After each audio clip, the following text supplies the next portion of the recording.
akhirnya menyisakan masih ada masalah sedikit, masih ada pekerjaan yang belum selesai. Ya, namanya pemilu ini kan sebenarnya gini, dia adalah ajang konflik yang dilegalkan. Tapi kan tentu KPU dalam hal ini KPU Provinsi Sultra tidak puas kan gitu ya. Ya, di setiap kegiatan ada dinamikanya, sehingga kita sekarang ini masih tersisa 3 masalah. Di setiap TPS disediakan jagung, ubi, kacang rebus, pasti rame itu di. Assalamualaikum warahmatullahi wabarakatuh. Senang sekali ketemu lagi kita.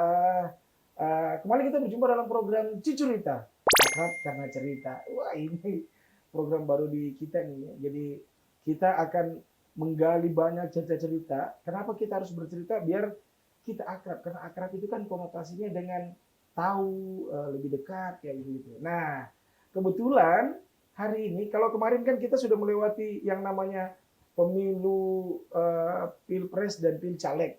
Nah, ternyata di tahun 2024 ini memang kerja KPU ekstra padat dan lumayan sangat melelahkan.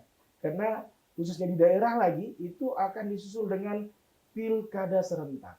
Nah, salah satunya Sulawesi Tenggara ternyata juga melakukan pilkada serentak di beberapa kota kabupaten. Untuk itu, saya dan tim Cucurita sekarang sudah main-main ke kantor langsung. Makanya kursinya beda ya. Kalau biasanya kan kita kursinya lebih santai, ini kursi ini kita pakai sofa karena kita sudah berada bahkan di kantor KPU provinsi, di ruangan ketua. Dan langsung saja kalau begitu. Sudah bersama dengan ketuanya langsung. Assalamualaikum. Waalaikumsalam Sehat warahmatullahi. Pak Ketua? Oh, alhamdulillah. Iya kelihatan sih kalau sehatnya, karena badan semakin lama semakin pertumbuhannya mulai ke depan, ke belakang, bebas. Anda ini karena kurang gerak saja sebenarnya. Padahal harusnya kan banyak gerak. Maksudnya gerak dalam arti olahraga. Oh, kalau iya. kalau gerak yang lain Agak beda nih, Mas. oh ya. Gerak pekerjaan itu karena termasuk ini Iya, terkuras. betul. Kalau olahraga kan dia lebih santai Betul. gitu ya. Betul. Tapi setelah kemarin selesai di Pilpres, Pilcaleg, ini masih energinya masih bagus ya. Oh iya, Harus bagus. harus bagus. Jadi kita insya Allah memang itu adalah karena ini kan ritme ya, Ya. ritme pekerjaan. Tentu juga ini harus dibarengi dengan kebugaran tubuh. Ya, jadi kami insya Allah vitamin. Kalau misalkan ada sempat jogging sedikit, kita Ya. jogging. Ini sedikit tips dari Komisioner KPU, bagaimana mensiasati ritme pekerjaan yang lumayan padat. Ya. Karena ternyata memang padatnya cuma pada momen-momen seperti ini kan, Pilpres, Pilcaleg, Pilkada. Setelah itu mungkin baru bisa agak rehat sedikit, Ya. gitu ya. Betul. Kalau ini Betul. bisa dibilang, saya masih ingat dulu di Komisioner dulu, sambil mengatakan bahwa kita itu kalau jam 7 malam belum. Oh iya, masih pagi tuh. Betul, pagi sama ya bahasanya. Masih pagi. Oke. Nah, ini kita langsung saja ngobrol-ngobrol bersama beliau ini ya. Waduh, mohon maaf ini Pak Ketua. Oke. Nah, ini pertanyaan pertama dari tim ini dari tim nih, titipannya semua nih. Gimana pemilu di Pilpres kemarin di Februari? Apa yang kemudian tersisa dari cerita kemarin? Adakah misalnya akhirnya menyisakan masih ada masalah sedikit, masih ada pekerjaan yang belum selesai? Ya itu dulu sih sebenarnya. Gimana? Apakah masih ada tanggungan yang belum diselesaikan kira-kira? Ya, jadi makasih Pak Erwin. Jadi gini, kita kemarin kan itu melaksanakan pemilihan umum, dalam hal ini pemilihan presiden dan calon anggota legislatif. Ya tentu memang dinamika itu pasti, setiap kegiatan pasti ada dinamikanya. Ya, tapi itu adalah bagian dari tantangan pekerjaan. Tapi alhamdulillah kita bisa tuntaskan ya dengan baik, dan kemudian kita masuk lagi pada tahapan baru. Tapi tentu karena dinamika, kemudian ya namanya pemilu ini kan sebenarnya gini, dia adalah ajang konflik yang dilegalkan. Ya. Kenapa saya konflik katakan? yang dilegalkan ya, oke. Ajang konflik yang dilegalkan. Kenapa saya katakan gitu? Dia tidak cuma berkompetisi dengan partai lain, calon anggota legislatif lain, tetapi sesama partai pun dalam dapil yang sama itu juga kompetisinya. Dan itu sebenarnya kompetisi sesungguhnya di situ ya. Karena untuk memperebutkan kursi pertama di dalam partainya itu dan suara terbanyak, tentu itu kompetisinya.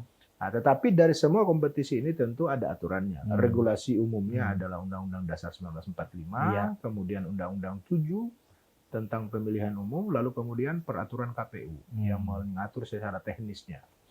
Ya, alhamdulillah dari semua itu kami dari KPU tentu memberikan pemahaman kepada peserta. Dalam hal ini partai dan kemudian pasangan calon presiden, termasuk perseorangan DPD. Ya, di dalam partai ini kan ada beberapa caleg yang ada di situ sesuai dengan jumlah kursi yang ada di masing-masing dapil. Ya, tentu ini adalah kerja-kerja partai ya dalam hal melanjutkan informasi dari KPU terhadap calon anggota legislatif. Oke, Pak Ketua, ini kan ada satu elemen yang sangat penting sekali sebenarnya, yaitu pemilih.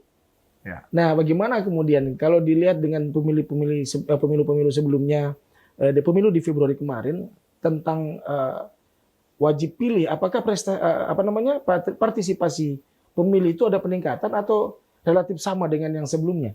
Ya, kami sebenarnya kalau pada saat pemilu kemarin memang itu tantangan besar kami. Ya. Karena apa?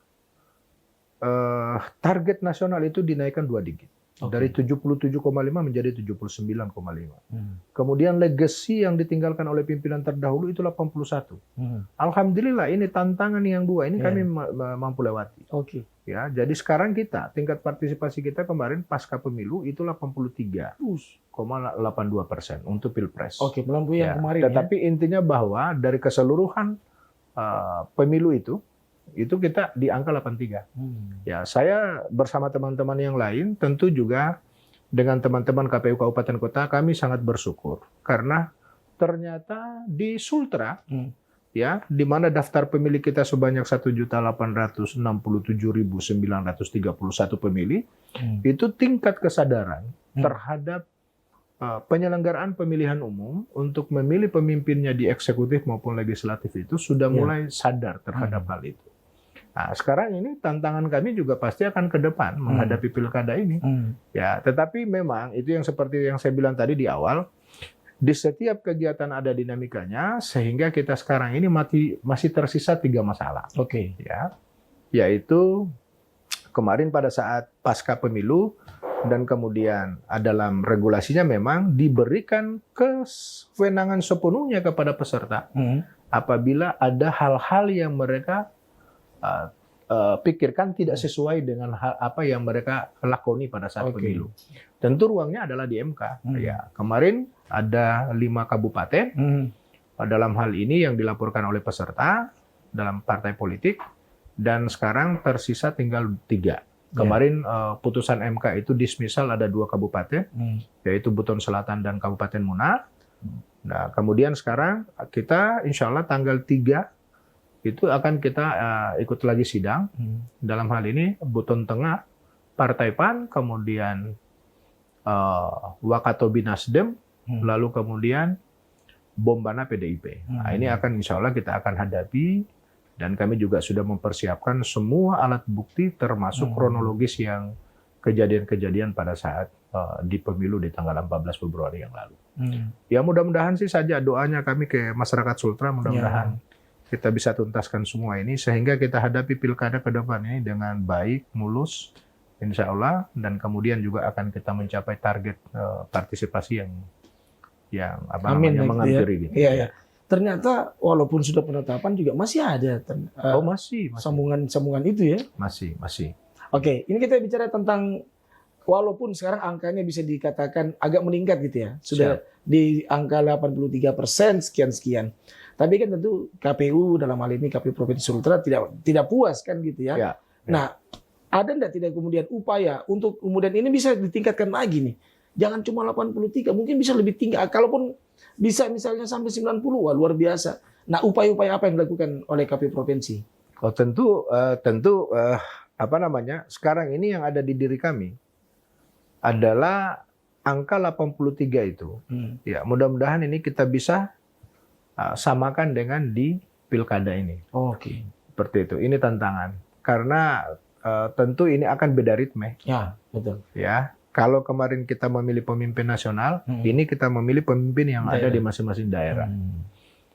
Jadi mudah-mudahan saja ke depan pasti akan giat-giat sosialisasi dalam hal memberikan pendidikan kepada masyarakat kita tentang pentingnya demokrasi dan kemudian kita menentukan pemimpin kita 5 tahun yang akan datang. tentu ini akan kami laksanakan dari KPU provinsi sampai pada jajaran kami di tingkat PPS.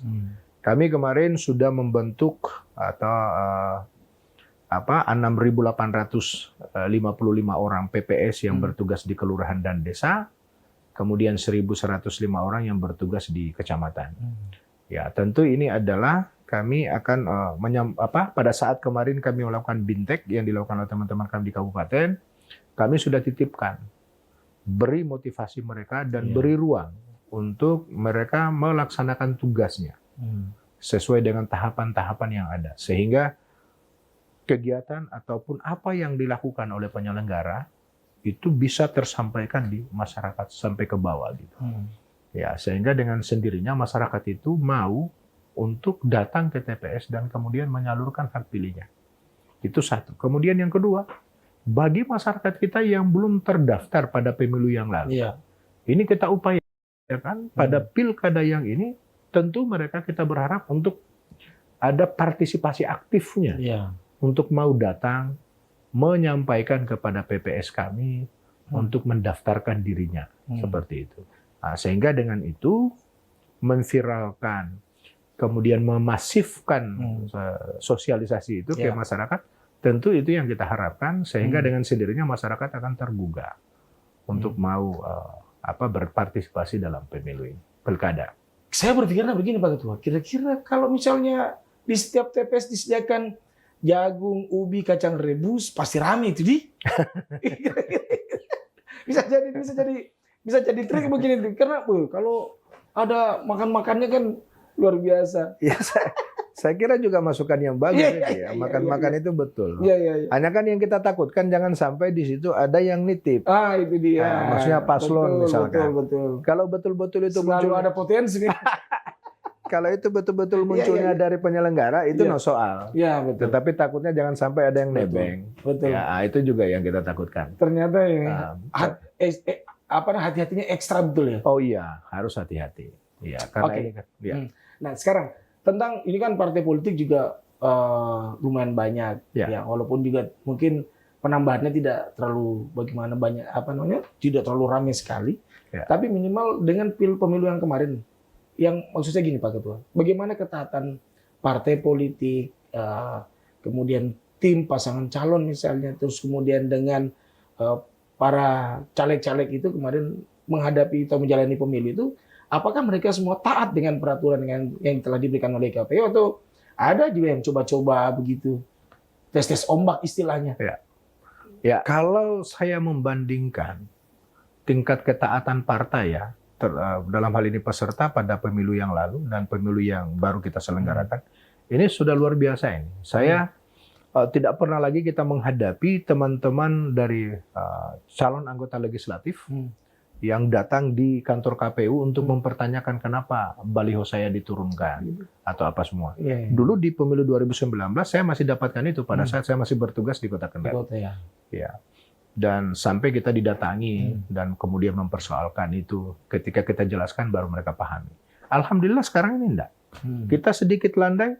Artinya apa?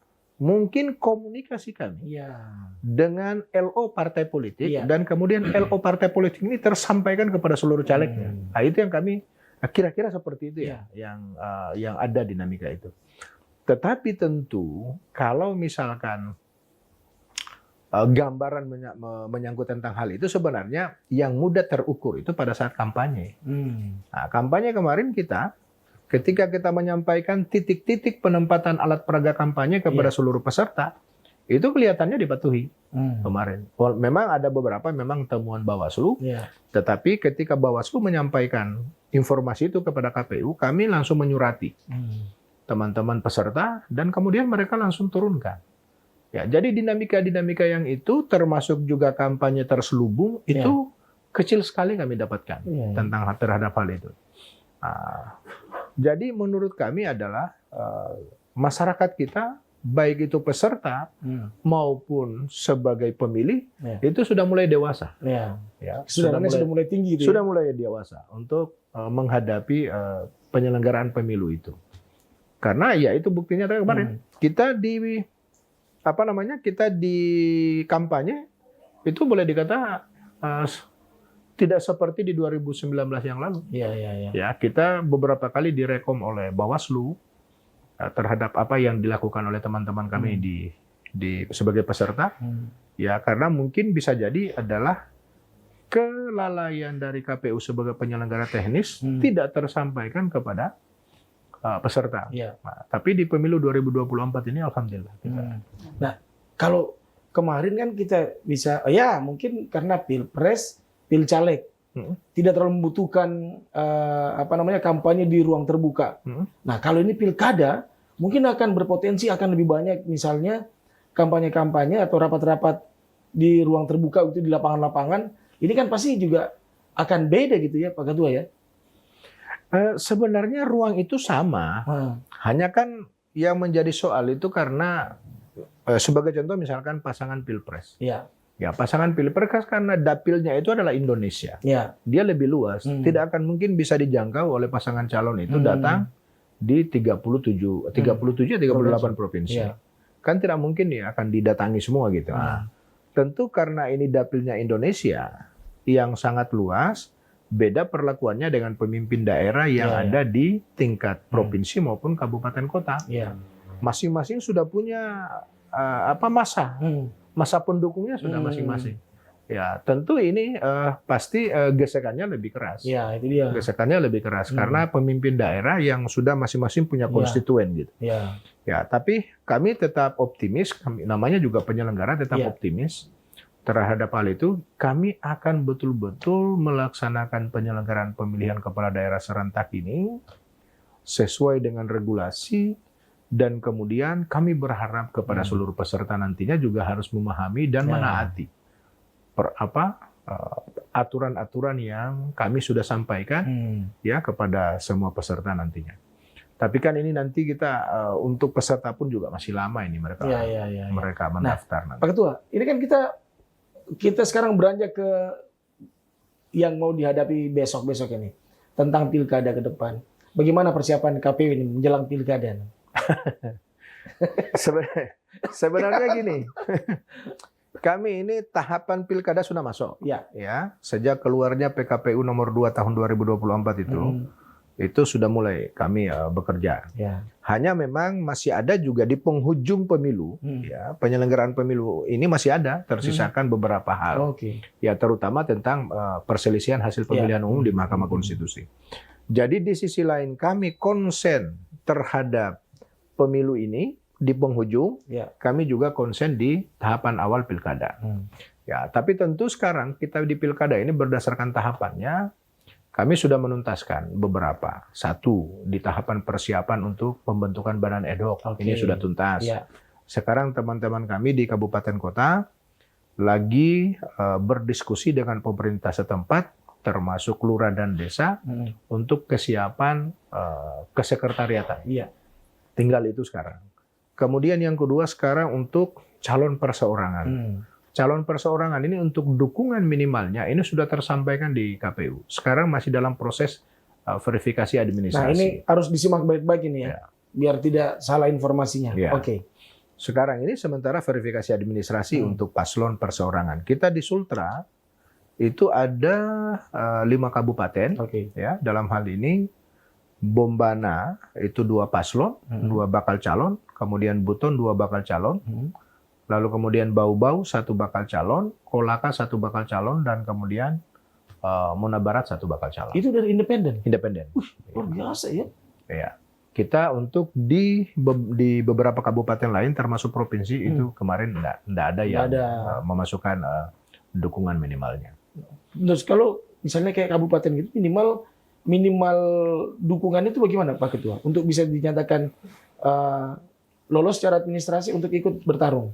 Ya, dalam Undang-Undang 10 tahun 2016 itu di pasal 41, kalau untuk penduduk yang terdaftar dalam daftar pemilih tetap pada pemilu terakhir, itu dia kalau untuk di tingkat kabupaten kota di bawah 250.000 itu 10%. Oh, 10%. Ya, kalau di atas 250 sampai pada angka 500.000 itu adalah 8,5. Ya, tentu dari jumlah DPT pemilu terakhir kemarin itu yang menjadi rujukan Ya. untuk apakah dia masuk pada kategori 10% atau 8,5.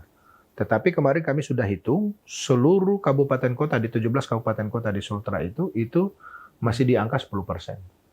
Ya, kami juga di provinsi masih di angka 10% karena belum mencapai DPT di 2 juta lebih. Ya, kita masih kurang di 2 juta, baru 1.867.000 sekian. Ya, tentu dari 10% di total DPT tersebut berarti kurang lebih 186.000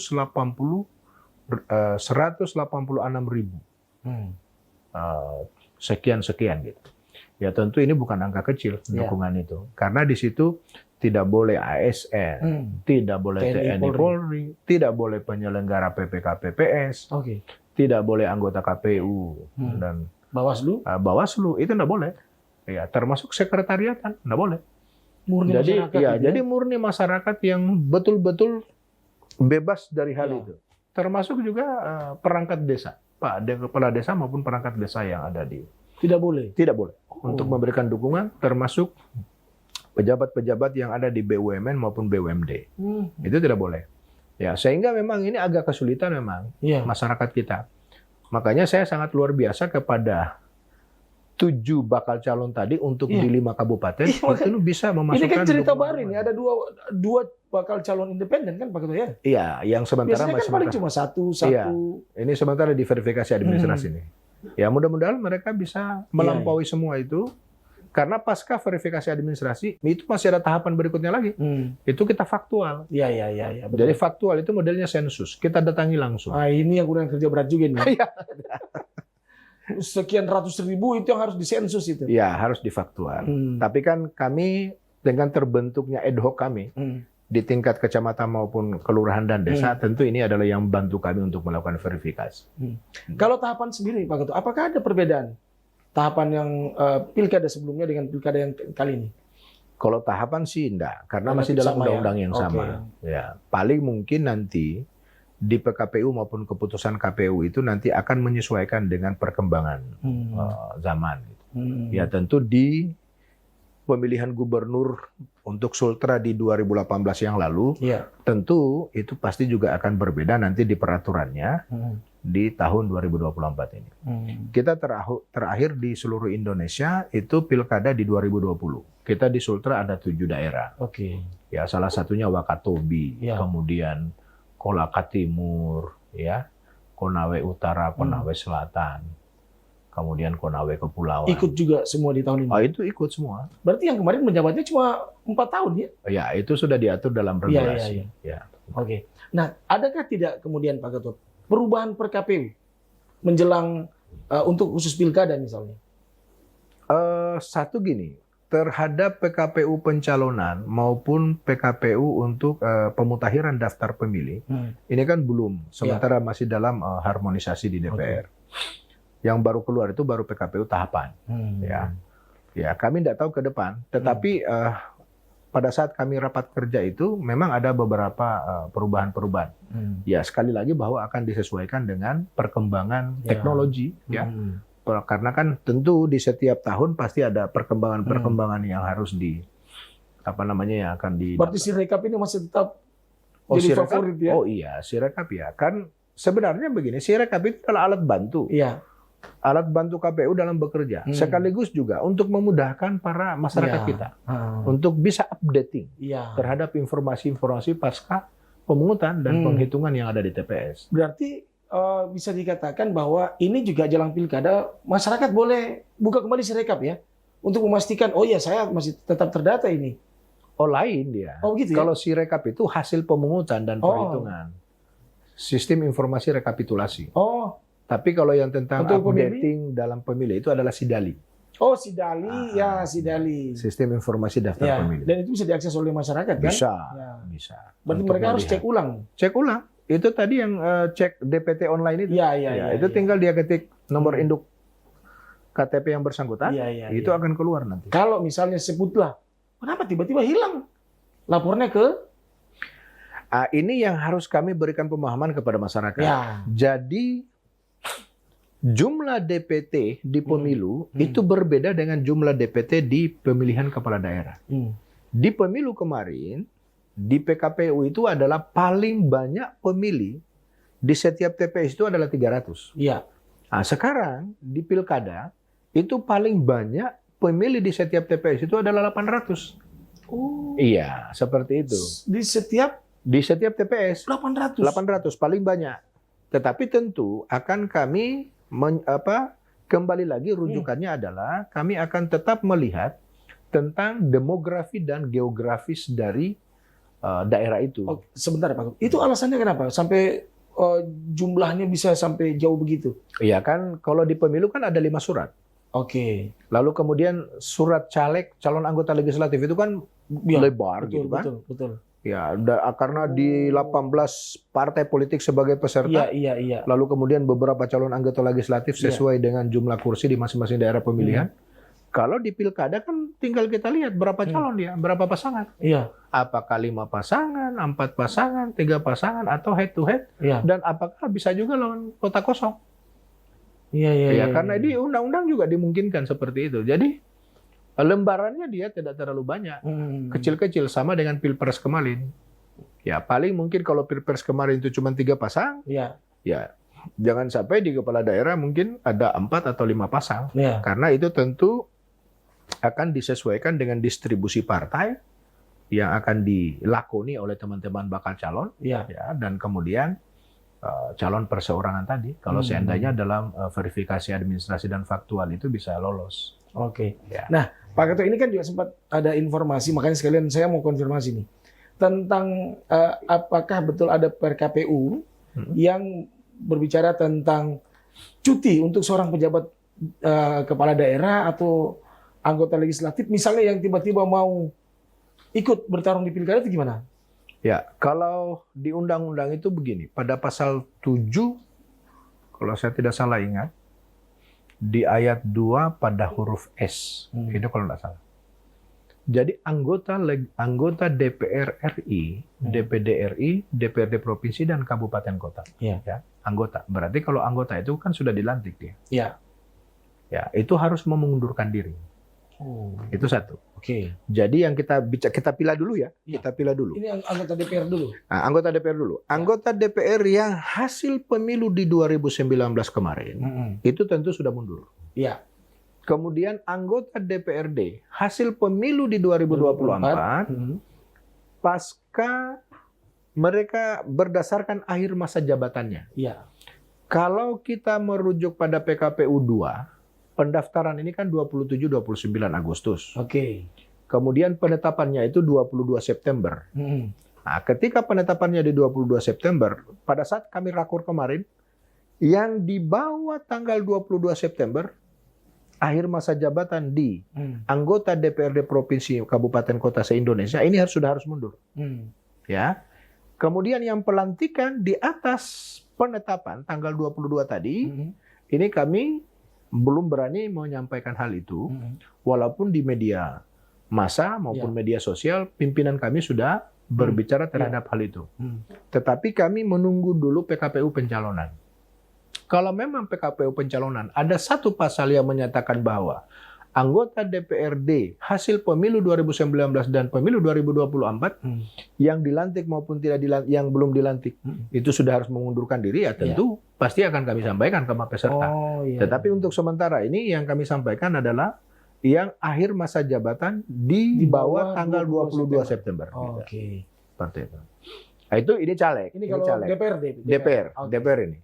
Nah, untuk yang kepala daerah, tentu kan ada pemilah. Yang mana incumbent, yang mana bukan. Kalau incumbent berarti dia baru 1 periode di daerah itu. Kemudian dia mau ingin lanjut di periode kedua. Betul. Nah, tentu kalau melanjut ke periode kedua, itu mereka adalah izin cuti pada saat kampanye. Iya.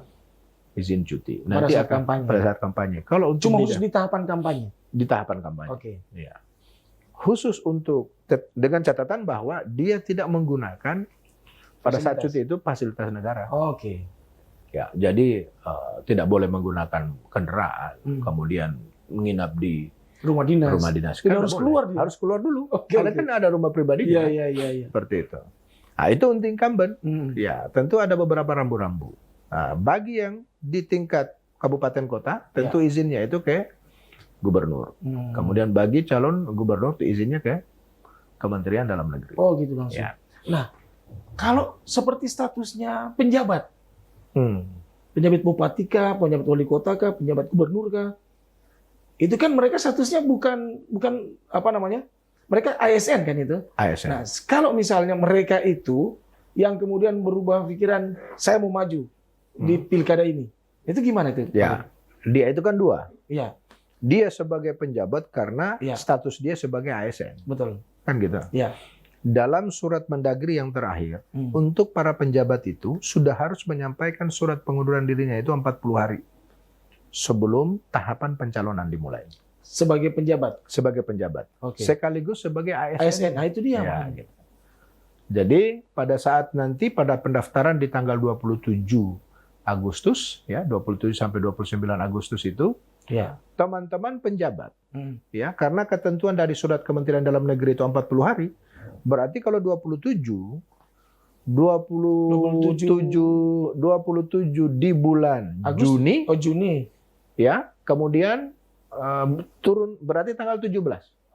Iya. Tanggal 17 Juli maksud saya. 17 Juli itu sudah ada surat pengunduran dirinya sebagai penjabat. Hmm. Sekaligus Sebagai yang bersangkutan juga sudah harus pengunduran menyampaikan ASN. pengunduran dirinya sebagai ASN. Oh iya. Ya. Iya. Dan kemudian itu dibuktikan dengan surat pernyataan Iya. ya atau surat keterangan dan kemudian dilampirkan dengan tanda terima dari lembaga yang dituju.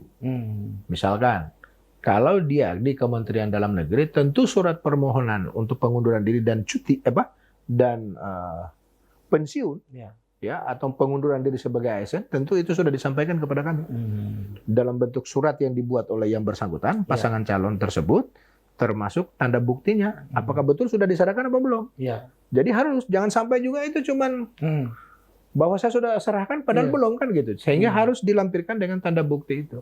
Ya, Iya, jadi iya. ada itu tanda terima. Iya betul. Tanda terima dari bahwa kami sudah terima. Itu juga dilampirkan.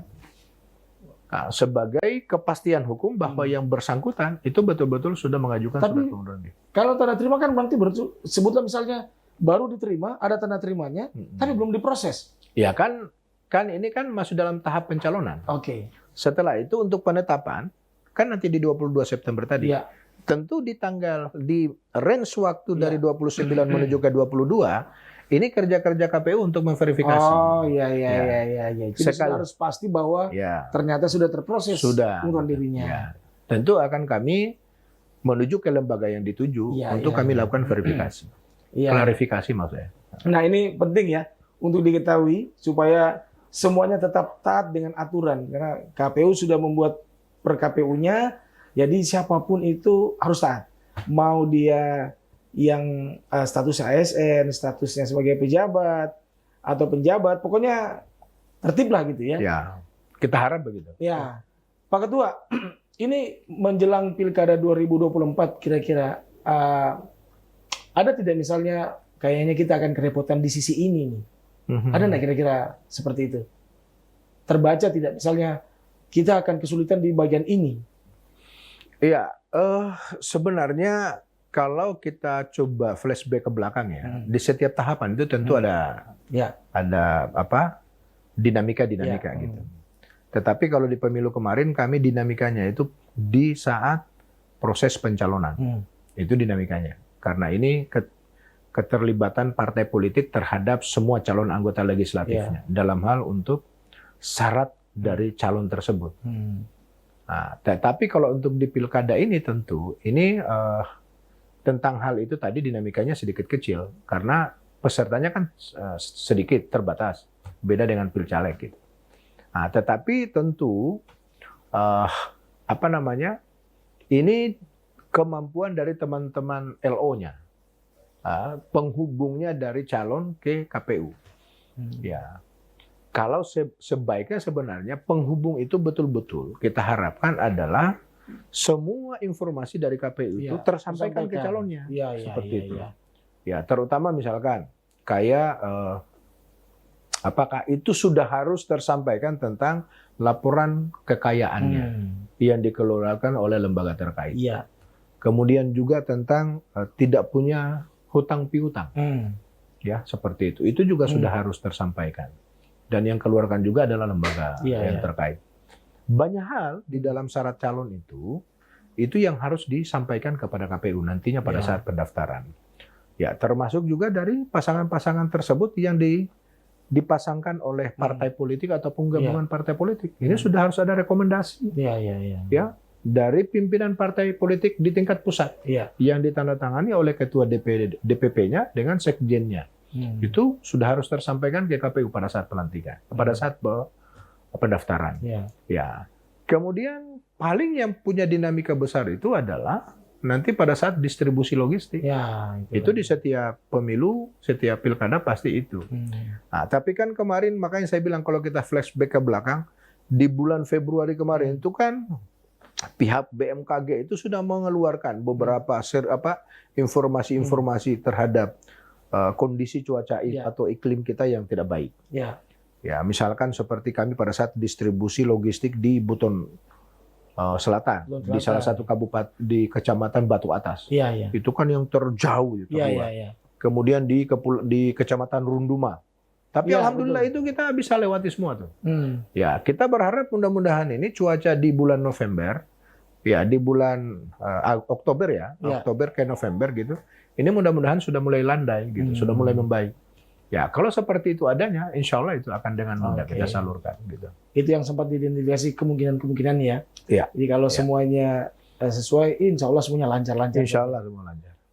Pak Ketua terakhir ini, harapan Pak Ketua kepada seluruh partai, seluruh bakal calon, kemudian seluruh masyarakat, termasuk dengan anggota di bawah, PPK, PPS.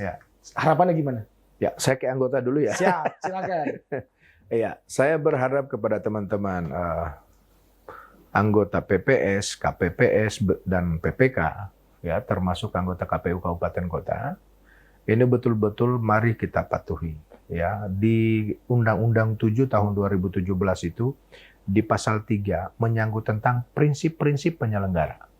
Di situ dia ada 11. Lalu kemudian dari 11 prinsip itu dituangkan juga pada peraturan DKPP nomor 2 tahun 2017. Tentu ini teman-teman harus kita patuhi. Kita jaga independensi kita. Kita jaga atau kita junjung tinggi integritas kita. Supaya kita betul-betul dalam menyelenggarakan pilkada itu marwah KPU itu tetap terjaga. Itu satu untuk penyelenggara. Kemudian yang kedua, kepada peserta.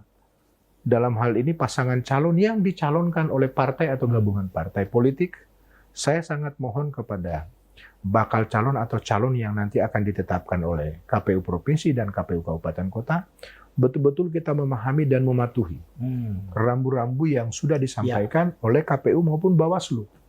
Karena dengan itu tentu kita akan menuju kepada tanggal 27 November 2024 itu dengan aman dan baik kita. Ya, tentu kita melaksanakan pemilu ini harapan kami kalau di pemilu yang lalu itu bertepatan dengan hari Valentine, mudah-mudahan juga di tanggal 27, ya, ke Valentine yang di pemilu kemarin itu masih terbawa di tanggal 27 November itu. Itu kita berharap seperti itu, supaya kita dalam memunculkan pemimpin kita, baik itu gubernur, bupati, dan wali kota, betul-betul itu adalah hasil pilihan rakyat yang keluar dari hati nuraninya, dan kemudian mari kita hormati hasil penyelenggaraan pemilihan kepala daerah tersebut. Kemudian yang ketiga, terhadap partai politik, ya saya mohon teman-teman partai politik berikanlah pemahaman kepada seluruh konstituennya, seluruh bakal calon yang diusung, supaya kita betul-betul menyelenggarakan pemilihan kepala daerah ini dalam keadaan senyum, damai. Mari kita jaga marwah daerah kita, Provinsi Sulawesi Tenggara, dan kemudian 17 kabupaten kota. Jangan kita memunculkan pada saat penyelenggaraan pemilihan kepala daerah ini, kemudian ada beberapa riak-riak yang ada di dalam daerah. Kita jaga ketenangan masyarakat kita, supaya kita betul-betul menuntaskan penyelenggaraan pemilihan kepala daerah dengan baik. Semoga semua baik-baik saja dan aman saja, lancar-lancar saja ya. Jadi para pemain ini ibarat bola ini. FIFA sudah membuat regulasinya. Siap. Kemudian nanti Bawaslu akan menjadi wasit dan hakim garisnya. Ya. Nah, pemainnya harus main tertib. Jangan sampai keluar lapangan, jangan sampai main keras. Ya. Jangan main BT apa segala macam. Pokoknya main santai saja. Ikut aturan saja cukup. Betul. Gitu ya Pak Ketua. Pak Betul. Ketua, terima kasih banyak ini waktunya. Siap. Luar biasa sudah Amin, diterima amin, amin. di ruang langsung di ruang kantor beliau. Jadi akhirnya ruang ini kita acak-acak. Dan mungkin hanya kita yang berani mengacak-acak ruangan ini ya. Oke, jangan lupa untuk selalu sajikan Cucurita, akrab karena cerita. Terima kasih. Bismillahirrahmanirrahim. Assalamualaikum warahmatullahi wabarakatuh.